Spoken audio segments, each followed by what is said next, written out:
जंगल के किनारे बसे गांव सुंदरनगर और आसपास के इलाके में डाकू जबर सिंह का आतंक है।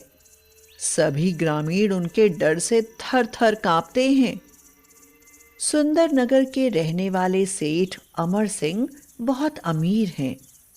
उनके बेटे मोहित की शादी धूमधाम से हुई है। बहुत दहेज मिला है।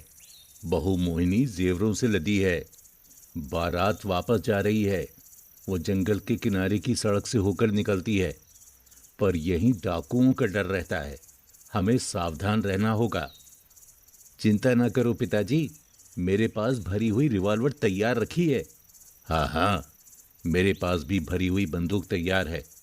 कुछ होने पर हम डट कर मुकाबला करेंगे। तभी कई लोग आकर बारातियों को घेर लेते हैं। खबरदार, रुक जाओ। अगर जरा भी आगे बढ़े तो गोलियों से भून दिया जाएगा।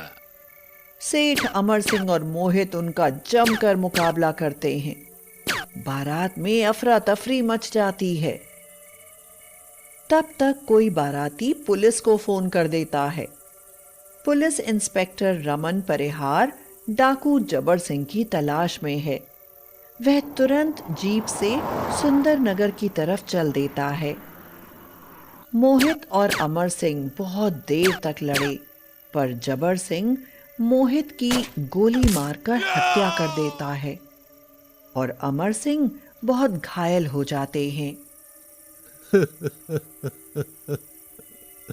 हे भगवान, ये क्या हो गया? जवान बेटे की मौत को झेलकर अब मैं कैसे जीऊंगा?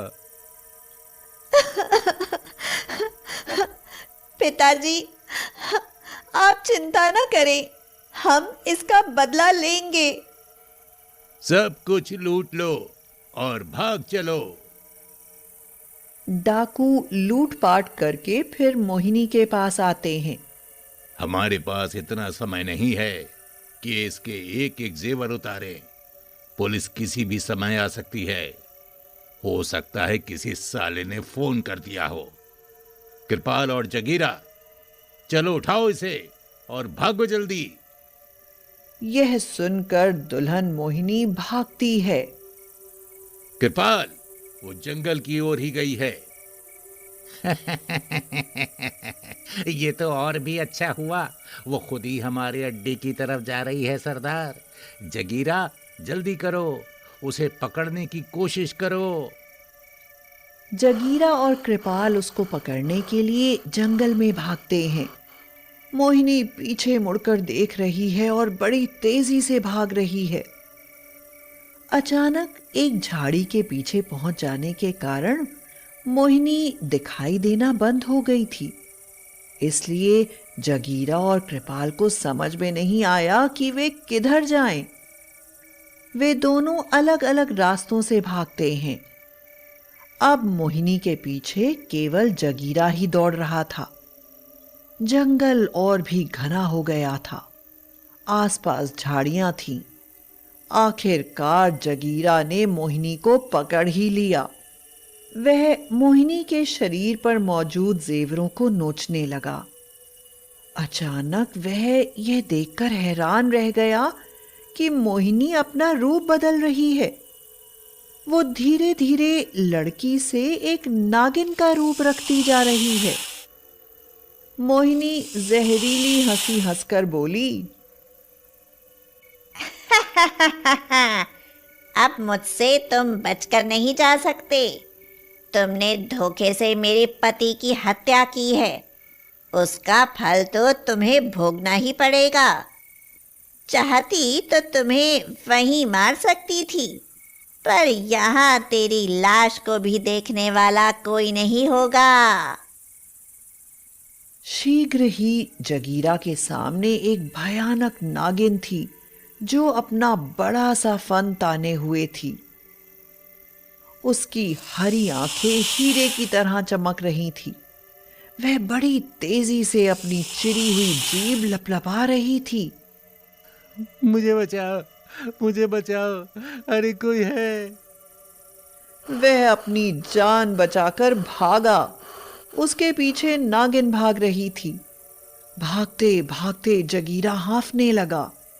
उसने पीछे घूमकर देखा, नागिन नहीं थी। बाप रे बाप, कितनी भयानक नागिन थी। चलो जान बची। तभी आवाज आई, तेरी जान कैसे बच सकती है? पता नहीं तूने कितने लोगों की हत्या की होगी। कभी उनके बारे में तूने सोचा है? और आज अपनी जान पर बन आई तो अपने लिए मरा जा रहा है।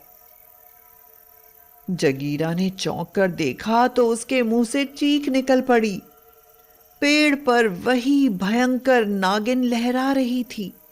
उस नागिन ने जगीरा के माथे पर जोर से अपना फन मारा। जगीरा गिरकर तड़पने लगा। उसके मुंह से झाग निकलने लगी और वह तुरंत ही मर गया। फुंकारती हुई नागिन फिर से अपना रूप बदलने लगी और वह फिर से मोहिनी बन गई।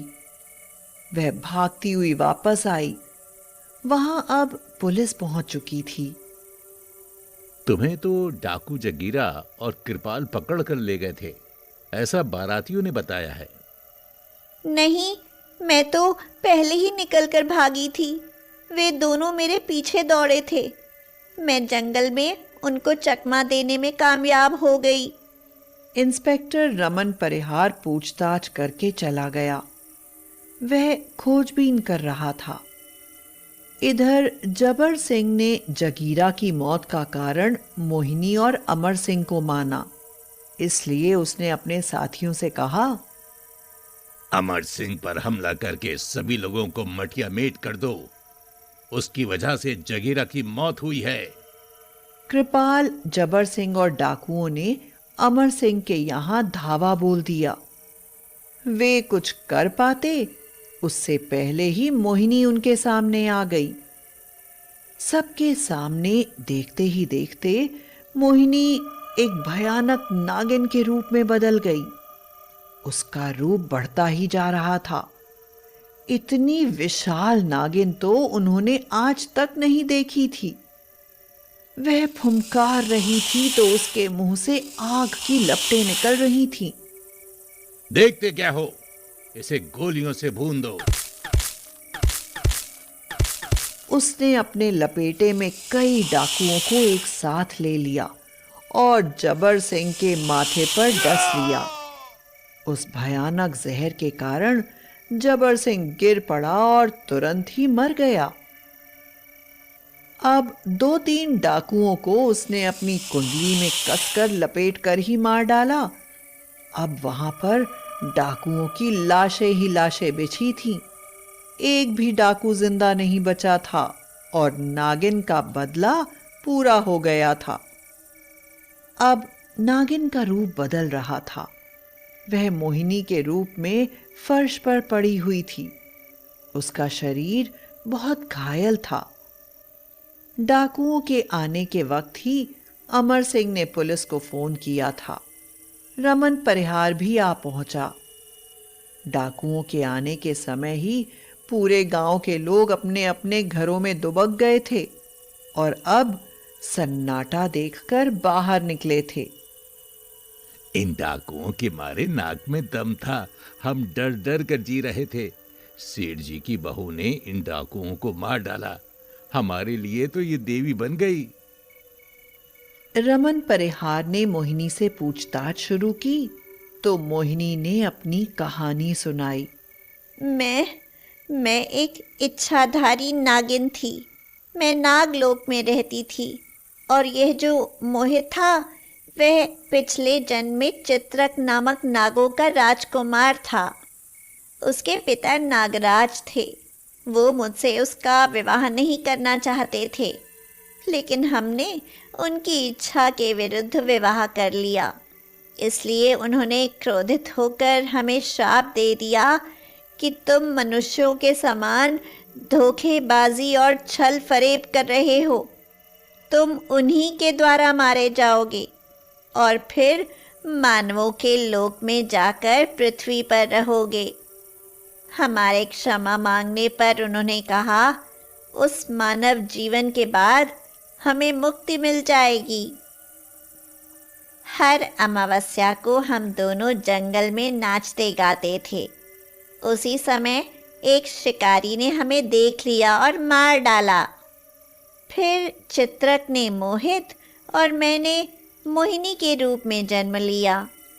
डाकुओं ने मोहित को मार डाला और मैंने अपने पति मोहित की मौत का बदला ले लिया है। अब मेरा श्राप पूरा होता है, इसलिए मैं भी अपना यह शरीर छोड़ रही हूँ।